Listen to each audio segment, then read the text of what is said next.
I used to be a woodworker, so I used to be a deck builder. Now I'm a board gamer, so I'm back to being a deck builder. And today we're going to be talking about my 7 favorite deck builders. Hey, I'm Caravan Dan from Gaming Caravan. Do me a favor, in the comments below, tell me your favorite deck building game before we get started, and whatever you're drinking. Right now I'll be drinking a white grape drink from Aldi's, and for some reason white grape randomly tastes like butt. I don't know why that is, but it's just factual. So before we go further, let me go to explain what a deck builder is. For those who don't know, what a deck building game is a game where typically you have a starting set of cards. Everyone typically has the same exact lineup where it's around 10 cards. You utilize the cards that you have in your hand to do things in the game, and for the most part, you will buy cards from an open lineup of typically around 5 available cards face up, to then be shuffled into your deck. Once your deck runs out, for the most part, you will shuffle it through and push it together and reuse that deck. You'll do that for the entirety of the game, and a lot of deck builders, most amount of points you get will be from the cards, but sometimes it's just a mechanic you use to fulfill the game itself, which I'll be talking about all these different types of deck builders in this video. If you're watching this video live, sorry to say I will not be able to be a part of the live streams the next 3 or 4 days. My sister's playing tomorrow, so I won't be here online, but hopefully you guys will still be present watching them every day at 9 p.m. EST. If you're just not watching this for the first time, feel free to join all of our video premieres live at 9 p.m. EST on this channel. Now, I have played more than 10 good deck builders, but I try to keep the list a little bit shorter, and I only want to strongly recommend the ones that I am passionate about, which is why we're only doing 7 deck building games, my top 7. And without further ado, let us get started. We have number 7 right here, SuperHot, the card game. Now, SuperHot, if you don't know, is based on a video game, and this game is, you don't really need the IP whatsoever for the video game for it to be a good game, but this one really does do a good job of being a deck builder. And it's weird to even consider it as a deck builder. It's not even one of the listed mechanics on there. To explain SuperHot, the card game, it is better than you think. Now, it is a video game IP game. If you don't know, a lot of video game IP games get a lot of crap. This one, you don't need the IP whatsoever. The IP is more so a secondary aspect, but they do a good job of implementing the mechanics of the video game into here. So in SuperHot, the card game and the video game, what happens is every single time you move, your enemies progress a little bit farther towards you. Same thing happens in the card game, where for every card you play, that many cards is being pushed down the lineup to come hurt you. So you really have to take care of the cards furthest in the lineup, which is very interesting because in typical deck builder, as I said, you will buy cards in the lineup. In this one, you want to fight them and destroy them, and there's 2 different currencies. One's agility and one's like power. You have to match the currency in order to buy those cards. Some are split, some are both. And what I can say right now, the most interesting part of this deck builder, the reason why it's on this list for me to enjoy, it's the only solo game in my top 100 games of all time, for the record. Only solo game. Other ones can be played solo. This is the only one that is actually like a solo game with a co-op mode, but you don't really play it. I've never played it other than just a solo game. And what's in here is every card you play from your hand, you're going to trash it into the public lineup discard, and whenever the public lineup deck is gone, you're going to take the cards that you've used and make a new lineup deck, meaning all the cards you utilize are only one-time use cards, and they're coming back to hurt you, so you really have to be paying attention to what you're throwing in there and what could possibly come back at you. Additionally, any card that you take care of and you destroy actually gets added to your deck, so whenever your deck's gone, you're going to shuffle up the cards you've destroyed and add it to its new deck. Very interesting, very, in my opinion, revolutionary deck builder as a whole. And I'm very proud to say that it's actually a very quality deck building game in and of itself. This game is actually number 7 on this list, number 79 in my top 100 or my top 100 board games of all time. Next up, going on to number 6, we have Star Wars: The Deck Building Game. Now, this is the Clone Wars edition of that game, but I do have both of them in here with my own custom insert. This game is number 45 of all of my games of all time out of 161 ranked games. And I like it a lot because it's very unique in a different way. Again, another IP game, but it does not need the IP whatsoever. In this game, it's a 1v1 card game where there's a public market, there's a public lineup, and there are your faction cards, your enemy's faction cards, and gray cards, which are just bounty hunter cards, which either side can utilize. That alone is revolutionary from all the games I've played, because deck building games are typically just, they're open for anyone, grab whatever you want. Even DC deck building solo 1v1 modes are like that. However, in this one, you can only grab your own faction cards or the gray cards in the middle. And there's a bunch of different strategies to go down in that route. Additionally, even though that there are enemy cards in the line you can't buy, you can still affect them and destroy them, which is super interesting. You can destroy your enemy's bounty cards for whatever the reward is on the bottom of it. So if I destroy my enemy's card that it costs them 2 power to buy, it costs me 2 power to destroy, which is very interesting. The primary resources in this game are, power, credits, and they use credits to buy it, but you can use power to destroy it, on top of trying to destroy the other person's base, which is the overarching goal of this game. So that is a very interesting effect, I would say. I don't know. I like it when games do stuff differently and more unique. It's not just, here's another deck building game that does it slightly different. This really shakes up what deck building games are in my experience. If you played it, let me know what you think in the comments, because I actually really enjoy both of these games, but specifically the Clone Wars edition. Going on to the only game on this list I don't physically own anymore, and that's because it's so good, it was actually stolen from me. This is Moonrakers. Every time I talk about games stolen from me, it's always Moonrakers. That's one of the only games stolen from our free board game events in Central Florida. Which, if you're in Central Florida, feel free to go to our Facebook group, Gaming Caravan, and join it to be part of our event. Moonrakers does a very interesting negotiation deck building aspect where it's a contract fulfillment, push your luck deck building game, because you can only play one card from your hand. I've never seen a deck builder with like play one card from your hand. Usually it's play as many cards as you want, or you have to play your whole hand and discard it, whatever's not used at the end of your turn. This one is, you can only play one card from your hand. However, one of the traits of the 5 different traits in this game is play another card, gain the ability to play more cards, draw more cards. So it's very interesting how you have to use these cards to fulfill contracts and additionally try to get people to help you out, because obviously it's harder to do this game where you can only play one card at a time, so you want to try to get people to help you flush out these contracts. And the cards you get that you add to your deck, the crew that you increase are all beautiful. The art style is beautiful. It's a very great sci-fi game. You only get to 10 points.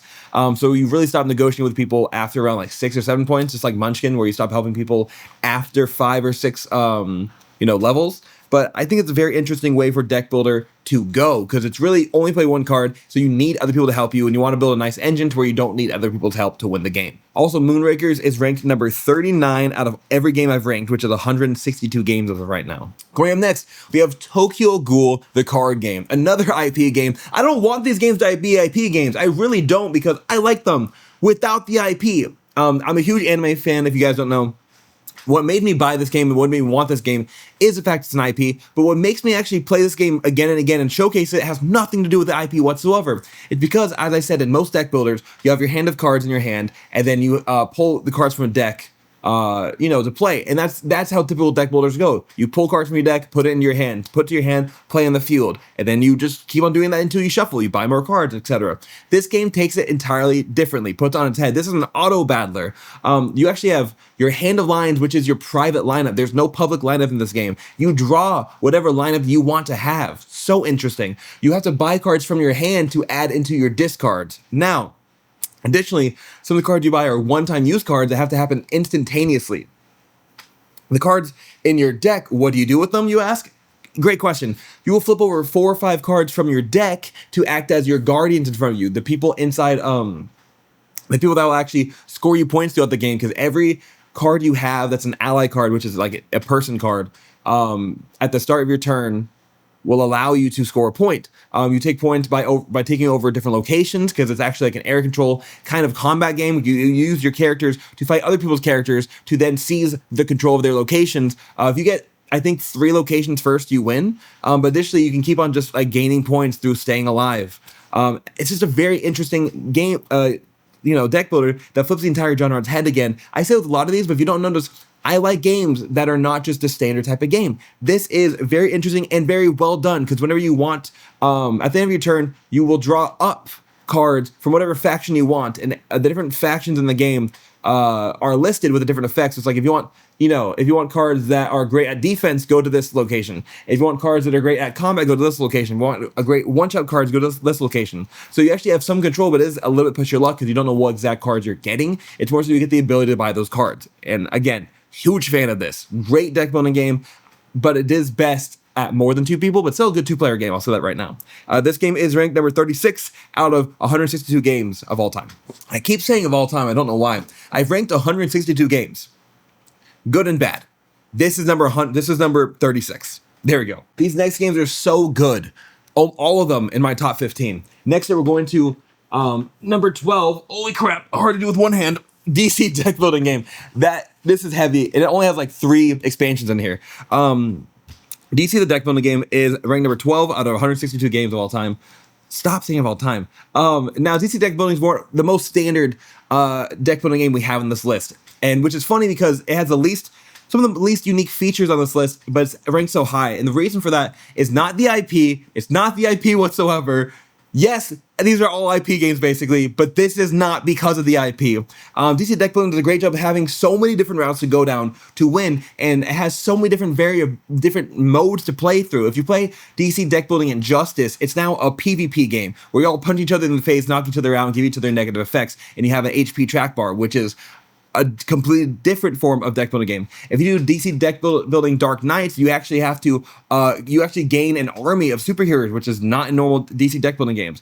But standardly, it's the same thing. You have the 5 cards in your hand, you have to use them all at the end of your turn, you have a public setup, and all the effects are varied. It's very interesting. Do you want to go down the rapid fire effects where you play a ton of cards, they're very weak? Do you want to go through the phase of trying to have the strongest hand? Because not all the time you want the most amount of power in your hand. Sometimes you just want the most amount of cards, most amount of effects, most amount of points. There's different strategies to go down. Do you want a bunch of cards to add to your deck? Do you want to try to pick out the BBEGs, the big bad evil guys, to get a good one-shot card effect? Maybe you get some stronger cards for that. Do you want ongoing trade effects? They give you ongoing cards, but they don't actually go into your deck. A lot of different types of gameplay styles that you can play again and again and again. Highest replay might be this game right here, just because of all the different strats you can go down, on top of the fact that you can interchange all these micro expansions into one game. I love it. I love it so much. I guess I wish it was an IP, but it's just such a great game. How can I not include it on this list as number 3, which is, again, my number 12 game of all time. Going up next, we have a game that uses deck building as a mechanism rather as the way you win the game. This is Dune Imperium. It's been way too long since I played Dune Imperium, but Dune Imperium, if you don't know, is a deck building worker placement game. This game, you win through a lot of the worker placement ways. You barely get any points from the deck building way unless you get one specific strategy to get one specific card. But for the most part, this Dune Imperium game is, it's combat, it is worker placement, resource management, and you use deck building to control what locations you're going to. Now, why would you even buy cards for the deck? Great question. You buy cards for your deck to give yourself more options, to give you a lot more ability in the reveals. Because basically, if you don't use the cards in your hand, because you can only play as many cards as you have workers. When you play a card, you will move your worker. You cannot play your cards for whatever reason possible. You have to pass when you run out of workers, and the bottom section of the cards will reveal to do the effect listed there. Sometimes you want to use it for the location, sometimes you want to save it for the reveal abilities, and both of them are completely valid options. This game, again, you don't score off the deck building, you use it as a mechanic in the game, and I think that is a very interesting aspect in and of itself. It's on this list as a great deck building game because it is deck building, but it probably has the least amount of deck building out of all of these games right here. It's just a great game that you should definitely try if you like deck building, but you also like worker placement, 100%. And last but not least, my number 1 deck building game of all time is listed at currently number 7 out of 162 games I've ranked. We have Legend of Korra Pro Bending Arena. Now, yes, we all know Legend of Korra is a horrible show, so this isn't for the IP. This was not, I bought the game for the IP, but I don't like Legend of Korra whatsoever. We all know season 1 was the only good season because of the pro bending. There's a whole board game about this, and this is the Kickstarter edition. Got it for $50, worth like $300, and I have the Amon Invasion expansion. Did not expect to like this game. I just want it for the minis. Again, my video game IP, our IP collection as a whole. This is such a great game. It has the same feeling as Guardians of Atlantis 2, Compile. Very few games have this feeling where it's almost like an esport, which was ascribed to me. I think it's a great feel where you can replay it again and again. You can switch in some modules. It's a skill-based game that you want to actually get good at. You want to replay back to back to back. You want to have friend groups dedicated to playing this game, do tournaments over this game. It's a very competitive game. I'm a very, very competitive person, and it is a combat deck builder. For instance, you have, depending on your team, because you draft teams in this game whenever you're new to it, you will draft a team, you'll get all the characters, you'll get their decks. Those decks, and the cards are sliding all in here now, dang it. Those decks are all used completely differently.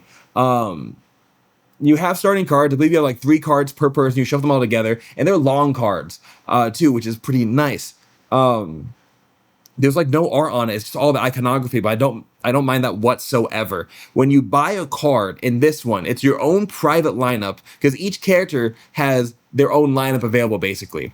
Whenever you get a card in your deck revealed and you use it, you have to use it on that character. I can't use, let's say, a Korra card on Tenzin or something, even though Tenzin's not even in the game. Because the Korra card has to be used on Korra, Tenzin card has to be used on Tenzin, Kunira cards has to be used on Kunira, all that fun stuff. You can't use other named cards for other players, which makes it a lot more tactical because, like, okay, this person, if I want him to move more, I want to buy more cards for him. But when they get knocked out of the game, because it's a team-based combat game, you knock out each other's players. If you knock out the other player's player or character for the entire game, because there's 3 characters, their cards are now useless in your deck. So you have to be paying attention. If you draft, let's say, all of one really strong firebending character, that firebending character gets kicked out of the game. Now, all those cards are effectively useless. So be very, very careful with what you do, how much you build towards one character. It's a little bit luck of the draw depending on what characters you draw after you start eliminating, but you really do not want your characters limited whatsoever. Not just because that's how you lose the game, but also because, it makes your deck significantly worse. And you really have to start coming back as fast as humanly possible. But that makes it very interesting. It's a fully combat deck building game. There's no points scored. It's really just whoever is on the board the longest and knocking out each other's enemies will win the game. It's very replayable. The expansion, the Kickstarter version has I think it has 12 teams instead of your standard 2 teams in the base version. And we have Amon's Invasion, which adds a co-op mode to this, and it adds Amon as a vendor himself, which is very interesting. So again, none of these games are based off the IP. Some of them I got because of the IP. None of them are good because of the IP. They all do something very, very interesting as a whole to deck building itself that revolutionizes how you can consider what a deck builder is and what deck building can be used for. It's only right now that I'm noticing every single thing on here besides Moonrakers is an IP. That's hilarious. I did not plan that whatsoever. I looked at my list, which I rank by itself in isolation, and I just grabbed the results, and all of them are IPs. But they're all good. I want you to tell me, are any of these games bad? Genuinely. Because I can't think of a single bad game on this list, okay? But anyways, that's everything for today. I hope to see you in the next video. Peace, have a great day. God bless. Make sure to subscribe if you want to see more top 10s. Because I'll be doing all these top mechanics for the rest of the month, basically. I have almost no before you buys coming up soon, so definitely watch this video, subscribe if you want to see more like this, like it if you like the video, and give me a hype if you're on mobile. Go ahead and just give me a hype in the comment section. Really boosts our algorithm, really gives us a great time. But that's everything. Peace, have a great day, God bless, and I really hope to see you at a table soon.